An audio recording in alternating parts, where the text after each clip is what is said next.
Welcome to Asana day 18. We're getting there. And today we're staying on the floor. We're doing a pose called Upavistha Konasana, the wide-angled pose. So, Rosie, let us use a block. So I'm recommending that everyone uses this. It's kind of nice. If you don't have a block, then anything that could act like a wedge, like a really firm cushion, might work for you.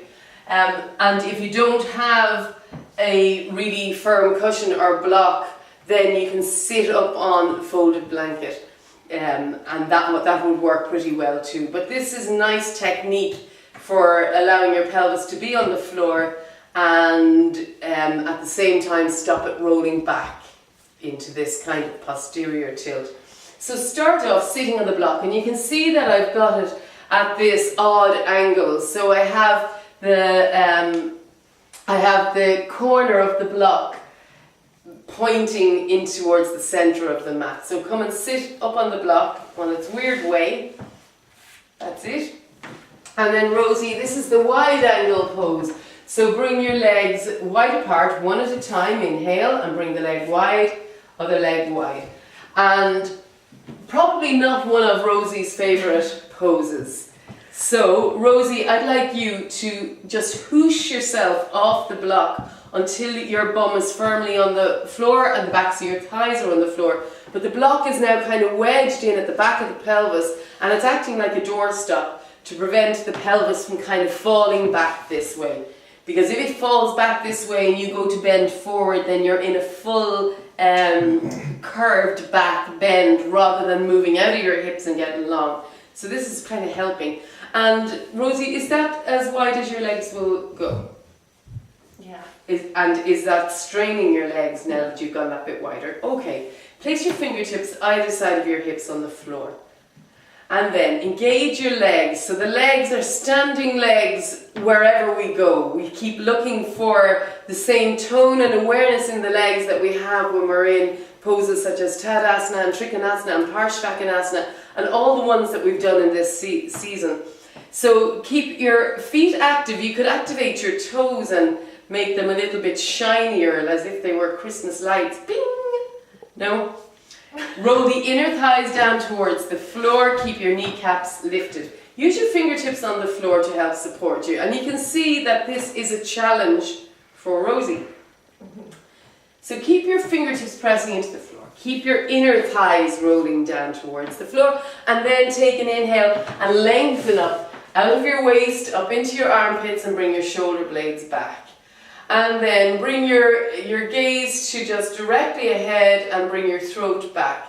Soften your throat, soften your eyes. Keep all the action in your legs and in as much as you can. So now with the legs strong and engaged and the inner thighs rolling down, get a sense that you can root down through your sitting bones. Do you feel your sitting bones on the floor? Mm-hmm.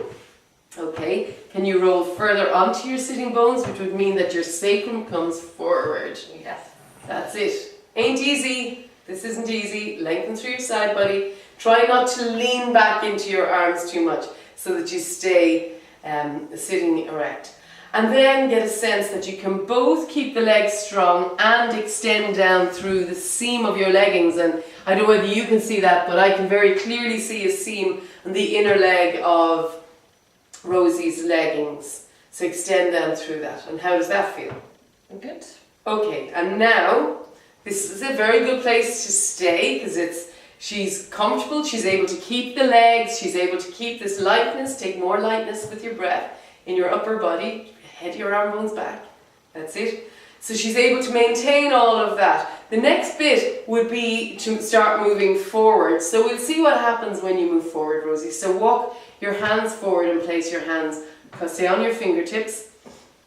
And I can see already that Rosie's pelvis is starting to tip back and she's bending from the waist rather than from the hips. And that's fine because that's where she's at. And we always have to honor where we're at instead of going into the pose just to try and make the shape that you think it should be. So you could keep your fingertips on the floor, keep rolling your inner thighs, and now you can use your fingertips, press them into the floor and get more length through the side of your body. And as you exhale, bring your heart forward so that your shoulder blades move towards each other. It's hard. She's trying not to show it on her face and she's still got a big smile. Is that hurting you anywhere? No. No. So just to say that if it is hurting you in here, in your inner knee, sort of lower inner knee, then you have to come in more narrow. So you just bring your feet in, just show how you would just bring your feet in a little bit more narrow, and you might think, oh, it doesn't feel like I'm working as hard. But the other way, when you're feeling a point of pain in your knee, we know that that's a tendon pulling, and that's never ever a good thing. Stay light with your breath. And I think that for Rosie, actually, she would just be much better staying this way. This pose you can sit in for up to, 2 minutes, 3 minutes, longer even if you're comfortable. And the forward bend, you can go forward bend for maybe up to a minute. And it helps with, whether it's male or female, but it helps with the health of the pelvic organs. But it's mostly associated with women, and it's an excellent pose for women in pregnancy because it does increase blood flow to the pelvis. So again, a wonderful pose, nice opener for the hips, not everyone's favourite. And then to come out of it, inhale and bring your legs together, one at a time. That's it, and she's in Dandasana. So thank you once again for tuning in, and we will see you tomorrow with day 19. Namaste.